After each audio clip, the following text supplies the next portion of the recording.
Somewhere far away in the west of Ireland, in the foothills of the mountains of Limerick and Tipperary, lies an ancient pagan place of sacrifice.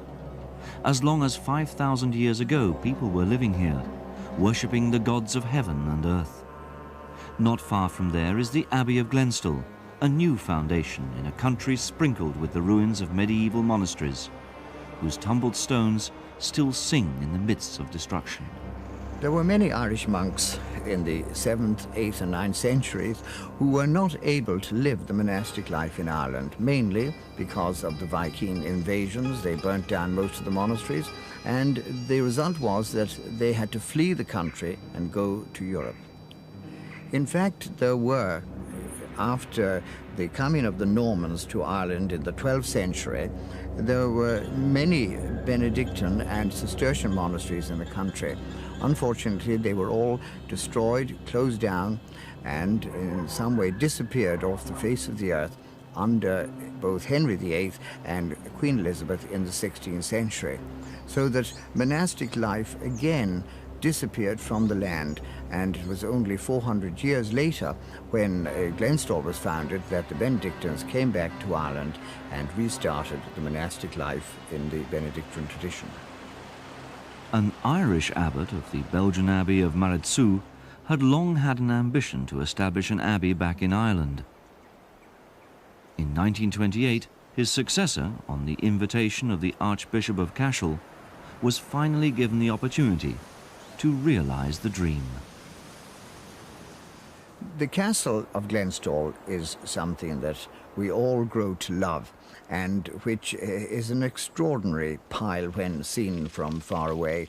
It was not built by the monks, but they inherited from a family called the Barringtons, who had come to live there in the middle of the 19th century, and had built this lovely castle in a sort of Victorian style. The tower was modelled on Windsor, which was built in 1820, and the castle of Glenstal was constructed between 1836 and 1839, something which nobody would build or think of building today. A secondary school, now a boarding school with pupils from all over Ireland, was established by the monks at the Abbey in 1936. But as well as involving themselves in the education of children, the monks spend a large part of their time furthering their own instruction. So any other questions, though, basically? Thus following St. Benedict's view that the monastery itself is a lifetime school in the Lord's service. Of Peony Ireland at the time, his connection with Montalembert and O'Connell eventually, has he no reference to Ireland at all? Why do you think there would have been? Because Montalembert and O'Connell were very close in their ideologies and in person. Yes. And Gregorian and Montalembert were very close. Mm-hmm. So I thought that from that would have arisen an interest on the contemporary history of Ireland at the time. They could well have, but I couldn't. I certainly haven't come across a mention of it. But there would be something we have to do that in great detail. I mean, follow Gregorian in great. In our school, we are interested in several levels of education, academic as well as physical development. If you do, the key was where in an example? Jeter. Si je jette quelque chose, qu'est-ce que ça veut dire? To throw, all right. Now, je jette, 2 T's. Tu jettes, 2 T's. Il jette, 2 T's. Nous jetons. The academic life of the boys takes up the greater portion of their week. They study many and varied subjects and study them for their leaving certificate, which enables them to go to university. Okay, can we go back? I'm going to do multiple alleles as the next thing in the genetics that we want to come to. Multiple alleles. Blood groups. Yeah, blood groups. The physical development takes place in the afternoons in the school, and we place great emphasis on this aspect of their lives. They play games such as rugby, which requires the development of team spirit as well as great individual skill. For without this team spirit, the team cannot win. character is controlled by more than a pair of genes.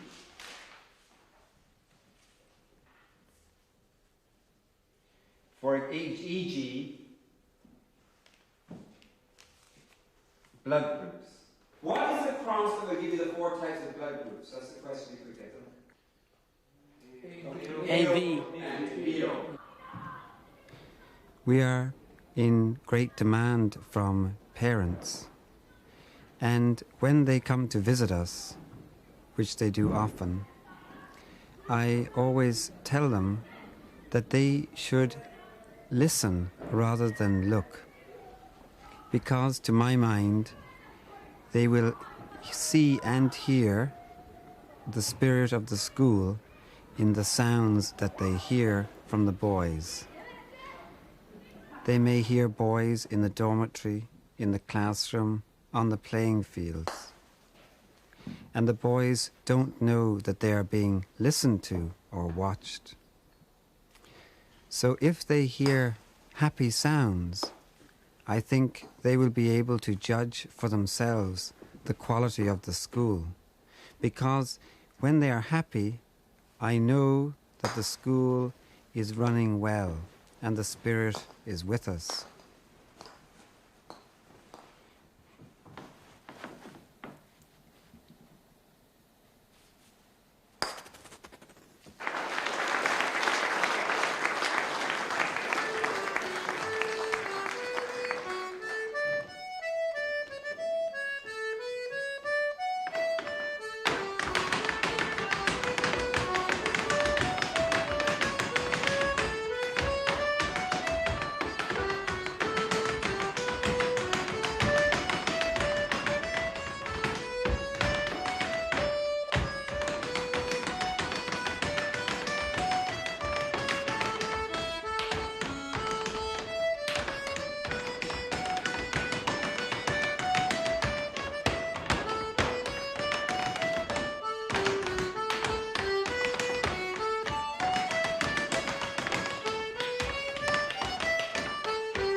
Try it again.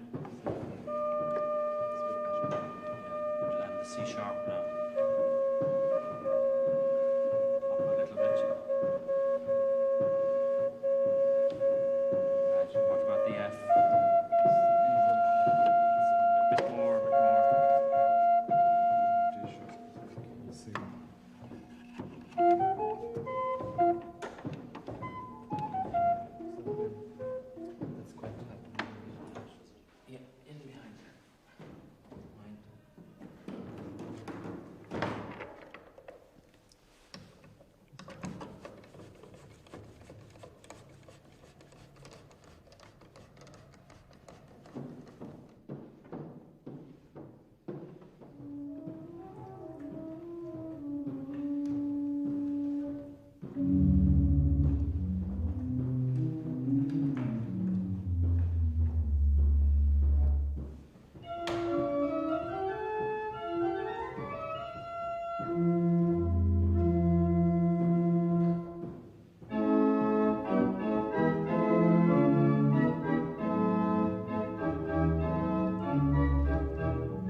It's down.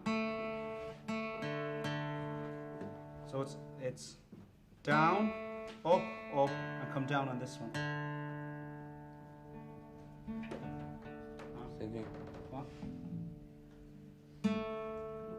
Sorry. Okay, we'll try it together on the three. There's 1, 2, 3. Do it again. On the 3. 1, 2, 3. On the 3 again. 1, 2, 3.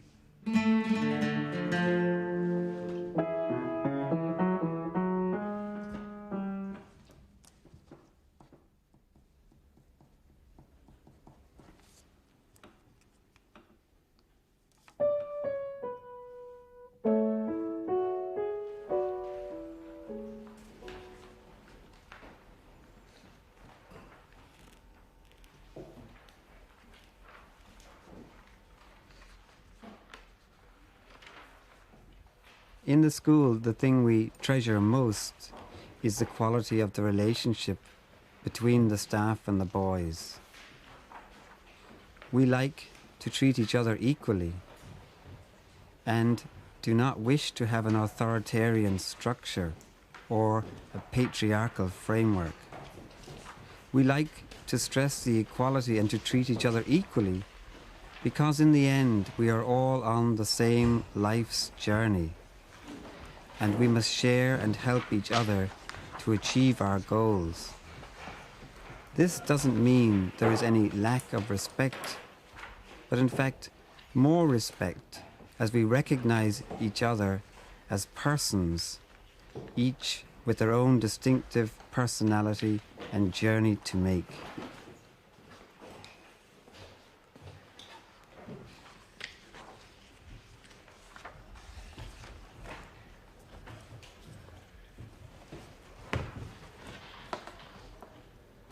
The ornamentation of the interior of Glenstal Castle is inspired by the Irish Romanesque style, which can also be found in Cormac's Chapel in Cashel.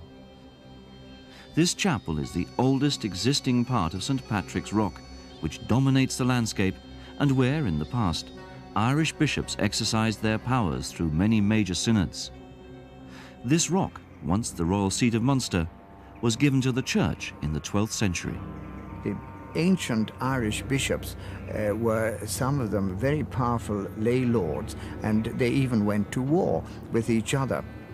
It is said that the Cathedral of Cashel, Cormac's Cathedral in Cashel, was in fact burnt down by the King of Munster because the Archbishop was inside. He discovered afterwards that the Archbishop was not inside. He said he wouldn't have burnt it down when he thought that the Archbishop was inside, and that was a great pity. The cathedral has been destroyed several times, but there is this beautiful chapel of Cormac's Chapel in Cashel, which is a wonderful example of Hiberno Romanesque architecture. Here in Glenstal, we have in the castle a doorway called the Killaloo doorway, which is also in Hiberno Romanesque architecture and style, and this is something which is very traditional.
Adjacent to Glenstal Abbey is a piece of woodland that has long been left undisturbed.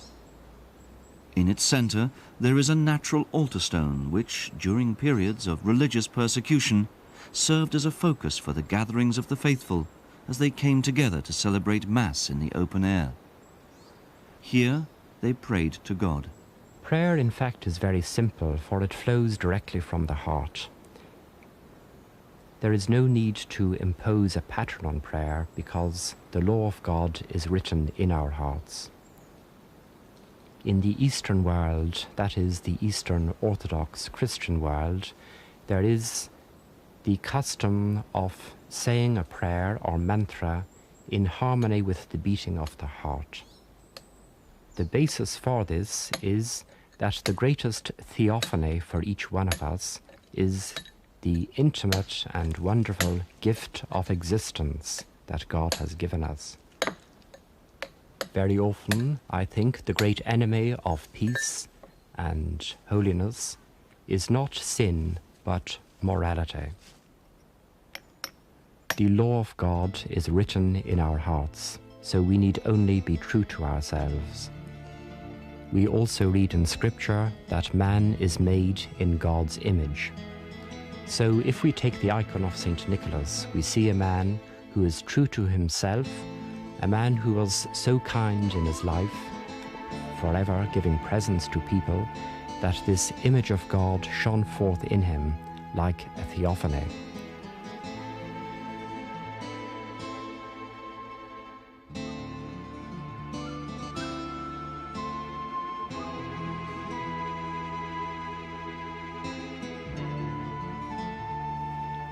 The icon chapel, deep in the foundations of Glenstal Abbey, is a place that is dark and mysterious, as the soul is dark and mysterious and remembers the past. It belongs to Ireland in another sense, that is, it has much in common with the old purgatory of St. Patrick, that deep and horrendous place of pilgrimage or cavern in the ground in which people were locked overnight to battle with the demons, to be found very often dead in the morning.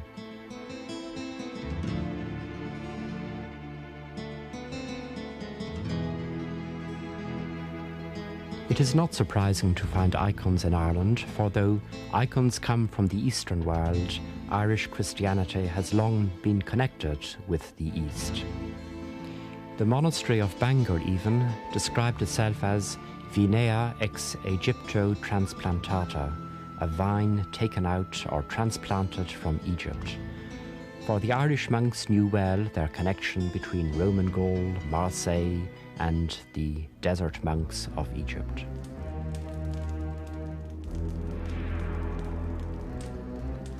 To be a monk, one has to be, I say, an unusual type of person, and that's why you can expect unusual behavior from monks. One has to be one of those people who believe that they, for some reason, something in their makeup, demands that if they are to achieve happiness in life, that can only be in an intimacy with God in prayer.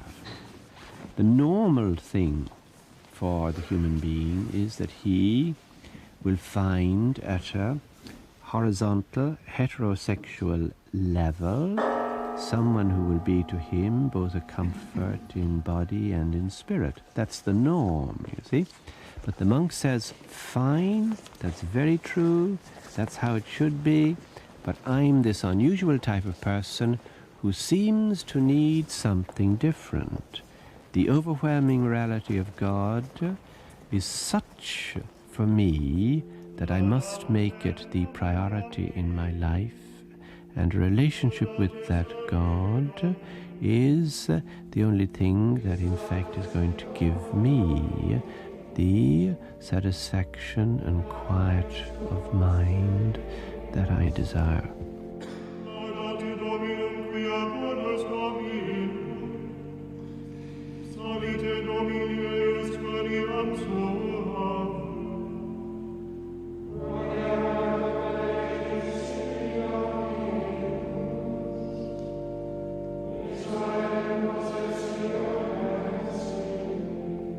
There are all sorts of people around here, and some of them probably shouldn't be here, you know? Some of them have drifted in for some reason or other, all right? And they've decided that it's possibly easier to stay than to go. But if one is, in any true sense, a monk, then this interior reality that I've just been alluding to, you see, this fact that I need to be a man who has a special relationship or a special type of intimacy with God if my human heart is to be fully satisfied. It's that particular characteristic or quality that makes a man a possible monk. It may not make him a monk, but it makes him a possible monk.